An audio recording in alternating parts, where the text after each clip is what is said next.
महसूल विभागाचा गाव पातळीवरील प्रतिनिधी म्हणून तलाठी ओळखला जातो। या पदावर गेल्या 20 वर्षापासून नोकरी करीत असलेले संजय सोपान साळवे यांनी शेतीत प्रयोगशीलता जोपासली आहे। शेतीत पारंपरिक पिकाऐवजी नगदी पिके घेण्याकडे त्यांचा कल आहे। सोबतच पूरक म्हणून दूध व्यवसाय असल्याने यशस्वी शेतीचे एक मॉडेल त्यांनी उभे केले आहे।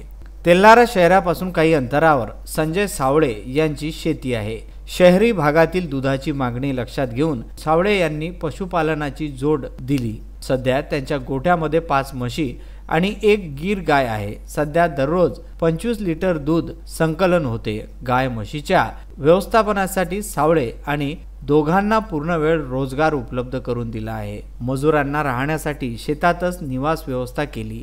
जनावरांच्या खाद्य साठवणुकीसाठी शेतात छोटे गोदाम बांधले।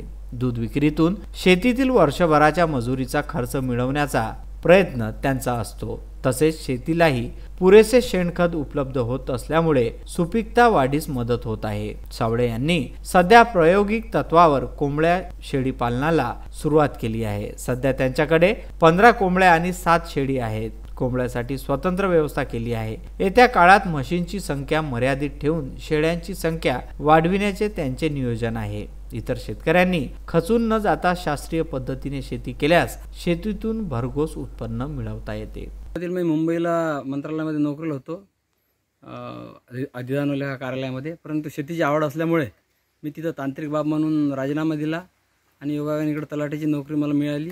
शेतीशी निगडीत असल्यामुळे मी ती आनंदाने स्वीकारली आणि इथं आल्यानंतर माझी मंगरुळपीर येथे वडिलोपार्जित शेती होती 5 एकर। परंतु आम्ही 2 वर्ष हे केलं, परंतु माझी जी नोकरी आहे तिला मी योग्य न्याय देऊ शकत नव्हतो।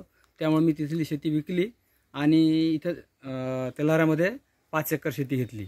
त्या सुरुवातीला ही घेतल्यानंतर या शेती अशी म्हणजे गड्डे पाट वगैरे पडलेले होते। बाजूलाच आम्ही एक जलयुक्त शिवार म्हणून आमचे तहसीलदार पाटील साहेब होते इथं त्यावेळेस, त्यांच्या आणि हिंगे साहेब अधिकारी होते, त्यांच्या मार्गदर्शनाखाली आम्ही या नदीचं काम केलं। त्याच्यामध्ये प्रचंड प्रमाणात गाळ निघाला। तो गाळ आम्ही माझ्याही शेतात टाकला। आजूबाजूच्या परिसरातले जे शेतकरी आहेत त्यांनी सुद्धा त्याचा लाभ घेतला।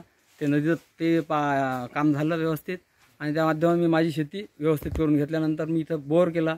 बोर केल्यानंतर 2-3 वर्ष मी सोयाबीन, हरभरा वगैरे असेच पिकं घेतले। गुरुदेव इसमोरे, विदर्भ न्यूज, तेल्हारा।